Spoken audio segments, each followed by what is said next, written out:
Hello and welcome into another episode of the Fantasy Football Forecast. I'm your host, Trevor Scott, joined back by my co-host, Matt Giraldi. Welcome back.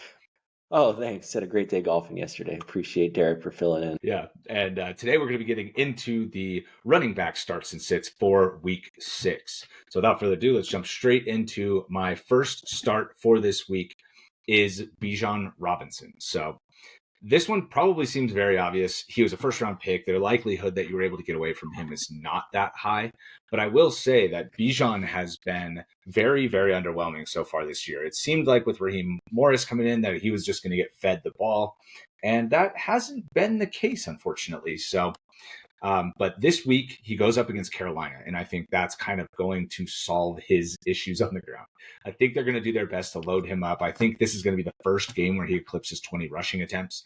And I do think he can get over 100 rushing yards for the first time this season. So he's only scored one touchdown on the year. That has to be frustrating through 5 weeks. I do think he gets in that column again this week and has a major. So I expect over 100 rushing yards, a rushing touchdown, a couple catches, add, maybe 20 more receiving yards, really gets him back on track moving forward this season.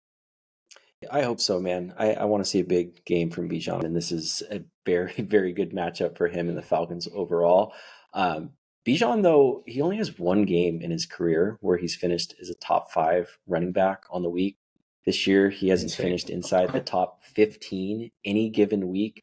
He's the RB26 in points per game right now. So I think if he doesn't produce in this one, I think we're going to be having some much larger concerns. But I think it is setting up, like you said, for him to have a really good week. Yeah, and he's been like the offense really wasn't that good the first couple weeks, and then Kirk just decided to drop a 500 bomb in the Thursday night game on Tampa Bay. So it's been a little bit of kind of getting their footing. Then the passing game got going last week. Hopefully the rushing game will get going this week, and this Atlanta offense will look a lot more like we were expecting at the beginning of the year for the rest of the year. So like you said, look for him to have a good game. Let's get some confidence in this Atlanta offense. And specifically in Bijan Robinson. So jumping over to your first start of the week, we have Tony Pollard. Yeah, so aside from the Green Bay game where they were getting blown out, Tony Pollard's gotten over 16 rush attempts per game on top of his work in the passing game. I know going into the season, we thought it would be a little bit closer to a 50-50 split with he and Tyjae Spears, but right now it's like 63% to 39%. And Tony Pollard's averaging 4 yards per carry to Spears 3.2. And I think it's really good to see Tony Pollard back and healthy. I think that injury that he was kind of coming off last year kind of killed a lot of his explosiveness, but he looks really good. And he's got a great matchup this week against the Colts, who are arguably the worst defense in the league. We saw in week 4 against Miami, they just completely committed to the run, and that was their only win on the season. So I would expect them to continue to lean into that. And in this game, they're actually a 2.5-point favorite, which you're not going to see often from Tennessee, them being a favorite. So that could lead to, at the very least, more of a neutral game script. So very excited for Tony Pollard in this one. So what do you think about the fact that Tyjae Spears has kind of expanded his role here, right? He had 15 plus carries in that game against Miami as well, on top of what Pollard had. Pollard got the late game score when it was kind of out of hand already. So like he scored on like a 4-yard touchdown when they were already winning by multiple scores inside of 5 minutes. So overall, are you worried about Spears at all here? Because like you said, it's been a little bit more than 60-40 leaning towards Pollard, but do you think it's going to start swinging back towards Spears at all? Especially in a game that if they're winning, they should be able to control the ball and maybe get both of these guys a lot of carries. I think this week, honestly, Spears is a pretty good flex play. So I would feel comfortable starting both of these guys. Again, like you mentioned with the Miami game, they were just running every single play. So it was good to see both of those guys involved and productive. But I think also, too, it's like where you drafted Tony Pollard this year. You didn't really expect him necessarily to be kind of a locked and loaded starter, and that's been a really nice surprise. So, again, I like both these guys this week. Yeah, so a little foreshadowing there, because we'll talk about Spears more later in the video. So my second start of the week was one that we had to talk about beforehand because you wanted to list him as a bust. And so I am going to list him as a start. And another guy that was drafted very highly, Breece Hall, right? Another guy that I do think is going to get on track here. They had obviously the coaching change, right? They fired Saleh, and the new interim head coach is now relieving Hackett of his play calling duties. So I do think, yeah, like finally Hackett. I know Rodgers loves Hackett, but he has just not had very much success anywhere other than Rodgers throwing back shoulder throws to Devontae Adams every on the sideline with Packers. Breece has been a massive disappointment over these last 2 weeks, right? 2 and 5 points. Like there's no other way to spin it. The touchdowns early in the year and the massive volume in the passing game were kind of hiding the fact that he was playing very poorly. Even early in the year, he hasn't broke 5 yards a carry. In fact, he's only had one game where he's broke 4 yards a carry. So he has been just atrociously inefficient on the ground. But I will say the matchup against Buffalo is hopefully one that I think he can get right in. Buffalo gives up the second most rush per attempt, over 5 yards a carry against Buffalo. So I do think that there is an opportunity here for Breece to break out in the efficiency game. Hopefully they give him 15 touches. He should work on the goal line if they can move the ball against Buffalo. We just kind of saw them get blown out last week too, or 2 weeks ago too. So, there's a chance here that the Jets can kind of control the ball and that they load up Breece Hall with a little bit more work in this game. And it's an opponent where he should be able to be more efficient here. So I do really like Breece Hall. I know that there's been the Braylon Allen undertone. Breece is still playing over 70% of the snaps. He's still dominating, being on the field. Braylon Allen will spell him a little bit, but I do think this is going to be a big Breece Hall game. Yeah, and my categorizing him as a potential bust for this week has more so to do with the fact that each and every week we're seeing him in the consensus like top 6. I think this week I looked at Fantasy Pros and he was like 7. And so I think, maybe if he wasn't drafted where he was, that wouldn't necessarily be the case just based on volume and production, especially recently. Like you mentioned with those 2 and 5 point fantasy weeks, he only got 12 touches in each of those 2 games, which is not exactly RB1 volume. And, you mentioned Braylon Allen, like obviously he's played pretty well. He's getting decent volume. And so that does scare me a little bit with Breece Hall. But what you mentioned with the Bills, I know you can run against them, but they're just like such a weird team that I never really know what to expect going into a Bills game. Like maybe they get off to a torrid start. I know that's very unlikely given the Jets defense. And then with that coaching change, there's still more of the unknowns. Like, is the team playing inspired because of the change, or are they upset that their defensive-minded head coach on that side of the ball is gone? Like, I just don't really know. So I think with Breece, I'm just sort of tempering expectations. I don't have him in any of my leagues this year, but if I did, I would still be starting him, but just a little bit cautiously optimistic in this one. Moving on to your second start, we're going to talk about Chase Brown. With Chase Brown, kind of a slower start to the year, getting acclimated into this offense. He's only getting 10 touches per game the first 3 weeks, but over the last 2 games, he's gotten 17 and 15 touches, scoring in each of those games. On top of that, he's looked really good with his opportunities, right? Like he's averaging 5.6 yards per carry.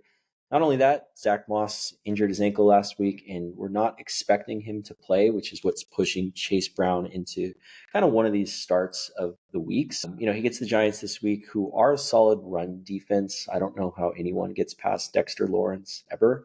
But like I said, the way this offense is rolling overall for Cincinnati, especially through the air, I would expect it to open up a lot of opportunities for Brown on the ground. Yeah, and the key obviously is Moss being out, right? If Moss is out, that pushes Brown into even a possible top 12 play, top 15 play, probably in that like Chuba Hubbard range. So make sure to track Moss's availability. If he's out, you're for sure starting Chase Brown in all formats. Moving on to our sits. So my first sit of the week is Rhamondre Stevenson. This has a little bit to do with the injury. Obviously, if he doesn't go, this isn't really going to matter. Obviously, you're going to bench him. But if he does go, he's dealing with this foot injury and going up against a Houston team that I think is going to try and control the ball here and is going to force a lower scoring game from the Patriots. I don't think that they're going to be letting Rhamondre do anything. I think they're going to load up the box against him and make Drake May make all the throws. This is going to be his first start against a tough Houston front. And so I don't think that Stevenson is going to be worth a play this week. I would be actively trying to bench him. even in leagues where, it's like, he kind of didn't start last week. He played on the first drive. He had a productive game, 90 yards and a touchdown. But this week, I just don't think it sets up well for him against Houston. Plus, he's dealing with the injury, so I think it's best served to leave him on your bench. Yeah, I'm not necessarily convinced he's going to play, and that sort of foreshadowing, one of my sleepers for this game. But like you said, even if he does, he is very game script dependent, and we know Houston, even without Nico Collins, like they can put up points pretty quickly. So I don't like Rhamondre in this one, even if he goes. Yeah, your first sit is Rachaad White. Yeah, so with White, he's only getting like 10 carries a game. Last week, he went 10 for 72, which looks great, but a lot of that was masked by that 56-yard run. And he's still only averaging 3.7 yards per carry, even after that long run on the season. He's also only been getting 3 targets per game in the last 2 games, where usually he does most of his damage. Bucky Irving's getting pretty much equal the amount of volume, and we've seen him get work at the goal line too, as of more recently, which is kind of bad news for White. He's got New Orleans this week, who are a favorable matchup for running backs, but I think, again, this just has to do with me being worried about the split getting even closer with he and Bucky Irving. Yeah, and I don't necessarily I understand it as a sit, but I think he's trending up a little bit. His last 2 games on the ground, he's been much more efficient, 5 yards a carry and 7 yards a carry over the last 2 weeks. I know he had the 56-yard run, but it was nice to actually see him have an explosive play. It would have been nice if he got out into the open field and actually scored on that play, because if he was fast, he would have been able to actually score. But it was nice to see him get into the open field. I know the receiving has been wildly disappointing. I mean, he had 3 negative 2-yard receptions last week. I think against New Orleans here, with the anticipation of shutting down Mike Evans, that hopefully this is a week where he kind of gets right in the passing game, where they lean on him a little bit more. They get him back up to that 5-6 target game. And Bucky is still going to be playing, but Bucky had a critical fumble last week that literally cost them the game. If he held on to that ball, he probably would have scored. But also, like, the guy it was like a linebacker who was already on his knees, like reached up and ripped his arm because he just got a little loose with it on the inside. I think they're going to see that in film, and that could affect kind of the playing time in this game, maybe even over the next couple weeks. But they get Baltimore the following week, so he's going to be a sit in that game too. So I do have a little bit more hope in Rachaad White than you do this week. So if you are thinking about playing him, I don't think it is the worst play. My second sit here is J.K. Dobbins. So unfortunately, just a tough matchup against Denver, as it turns out, right? I mean, a couple weeks ago, we were talking about this as possibly where Dobbins was going to get going and going to be a good play, and it was going to be possibly an efficient rushing game. But now Denver's defense just looks great. They've kind of been shutting everybody down. So I do think Dobbins is probably going to be a starter for you, just because he gets all the volume in the rushing game and in the passing game. Now he is just the bell cow for the Chargers. So it is going to be hard to bench him. I do have him ranked 21st, but and I would definitely play him over Rhamondre Stevenson, for example. So that's why I kind of listed him second. But I just wanted to bring up the difficult matchup with Denver. They're probably going to be in a really low scoring game. The opportunity for explosive plays against this Denver front, I think, is lower than we've seen in past weeks. And I do think, looking back, that Dobbins' first 2 matchups against the Raiders and then Carolina might have inflated his value a little bit. We probably should have taken that more into account, the fact that those might be the 2 worst run defenses in the league. So this week against Denver, though, unfortunately, I just think if you have better options, if you drafted 2 guys to be starters ahead of Dobbins and they've been playing pretty well, I would go ahead and play those guys over Dobbins this week. Yeah, wasn't his yards per carry the first 2 weeks 15, or it was something 9.9, literally astronomically absurd. I know I was kind of exaggerating on that a little bit, but I think that's the league in rushing, just crazy. Yeah, and that's the thing with Denver and a team that plays so much man coverage. It's just when you have that lockdown corner in Patrick Surtain, it allows them to stack the box, and I think that's exactly what they're going to do in this game. And I think you kind of made a really good point about where you drafted Dobbins, right? You kind of hit on that lotto ticket, but you probably have a couple other guys that you can start, maybe not barring injuries. And I don't think that this is the worst matchup in the world either, only because they should be having Rashawn Slater and Joe Alt back, hopefully. They're two Fingers crossed. extraordinary tackles because they are going to need him. And if those guys end up missing, I would be bumping him down even further. And then your second sit for the week is Bijan Robinson. Yeah, so Bijan Robinson's been really one of the nicest surprises of the season, kind of go along with J.K. Dobbins, right? Like he's RB7 in half PPR.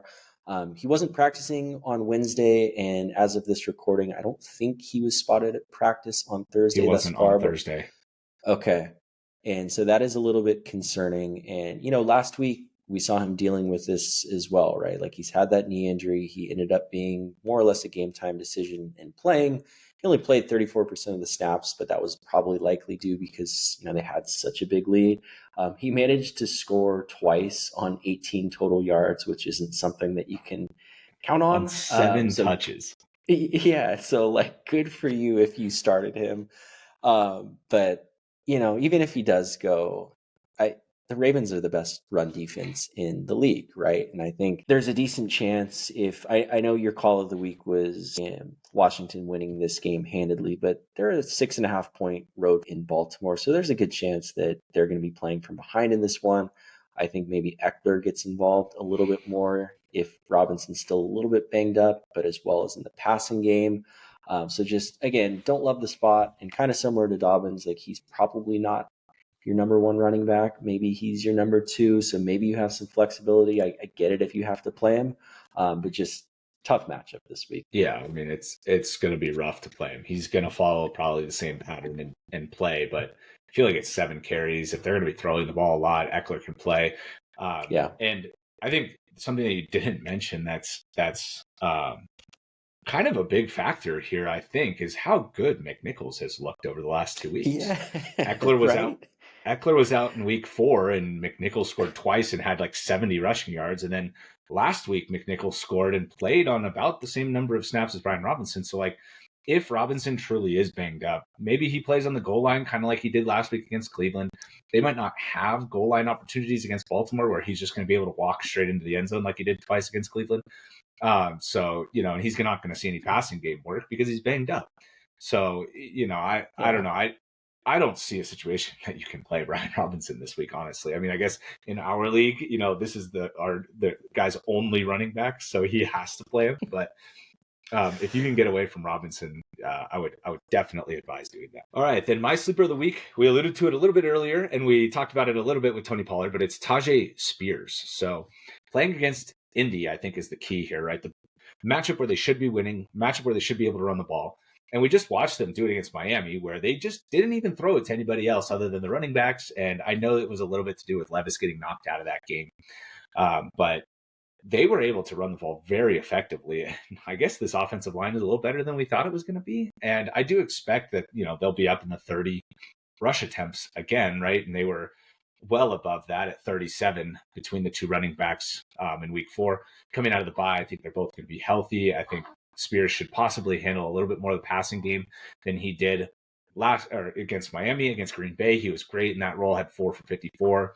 And if he gets up above 10 carries on top of getting 4 targets, I think this is somebody that is in decent flex consideration if you're really stuck this week with bye weeks and injuries. Yeah, nothing really to add other than what we already talked about. But yeah, like you said, decent flex play this week with some upside. Would you play him or Bijan Robinson? Where are you going to rank? How are you going to rank those two? Ooh, that's actually tough. I might go B-Rob. I don't love that though. It's really close, right? So I'd have to think about that. Yeah. We both have them ranked very close together. So I think, between those two, I think it's difficult. I would probably play Spears just because I am so worried about Robinson's injury that, it's just going to keep him off the field. Right. If he doesn't score, I'm just not sure there's going to be anything there from Robinson this week. And I think Spears is in line to get a pretty big volume game here. So that's why I would lean towards Spears. But that's something I need to update my rankings to reflect because I currently do have B-Rob a couple spots higher. Going into your sleeper here, we did talk about him as well, and that's Antonio Gibson. Yeah, so this kind of correlates to me not being under the assumption that Rhamondre Stevenson is going to play this week. Rhamondre left last week's game with a calf injury, now is dealing with a separate foot injury. Again, he hasn't practiced all week. And, Gibson last week went 6 for 52 on the ground. It was helped out by that 24-yard run. He only had one catch through 4 yards, but this is the debut start for rookie Drake May. They're kind of throwing him into the fire. And with as good of a pass catcher that Antonio Gibson is, I think that he will be a very relied upon safety blanket in the passing game for May. Again, I wish they weren't starting May until maybe after their bye week, but I know that's not until week 13 or 14 or something this year. Week 14. Week 14, yeah. So it was made a little bit more difficult. I really think they should have just put in Joe Milton and opened up the playbook and let Drake May rest all year and learn, but that's kind of besides the point. But if Rhamondre's out and he gets peppered with 7 or 8 targets, I think you could do worse if you're in a pretty bad pinch to be starting Antonio Gibson. But yeah, I can see a path to a decent game for him. Yeah, I mean, if he hangs on to the ball, he could get a couple explosive plays here. Yeah, but between and he and Rhamondre, they can do on offense, really. The ball's like covered in grease or something.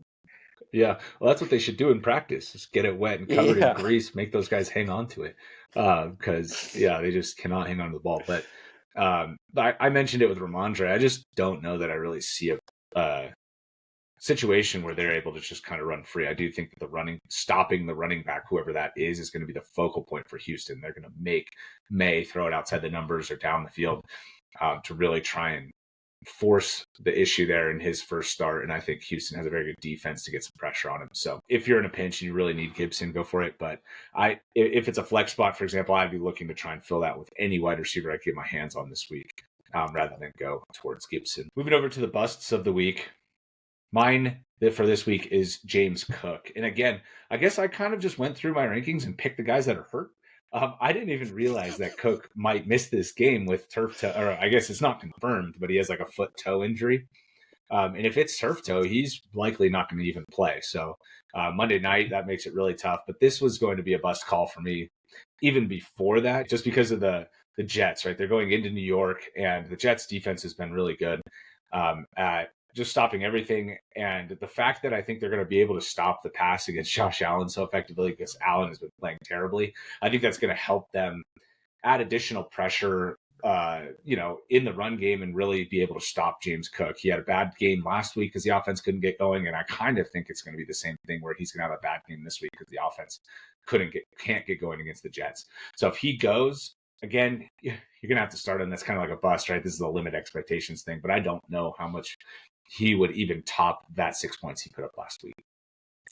Yeah, and one of the reasons that we pushed up James Cook so highly this year, and that at this point still looking like a decent call, was his work in the passing game. And over the last 2 weeks, he's gotten 4 targets combined. So I don't know. I think that was just such a huge part of his floor and his ceiling that I'm a little bit concerned. And like you said, with the Jets, it's so tough. And going back to what we talked about them earlier, maybe the defense is a little deflated because their coach is gone. I don't know what was going on behind the scenes, so you never know.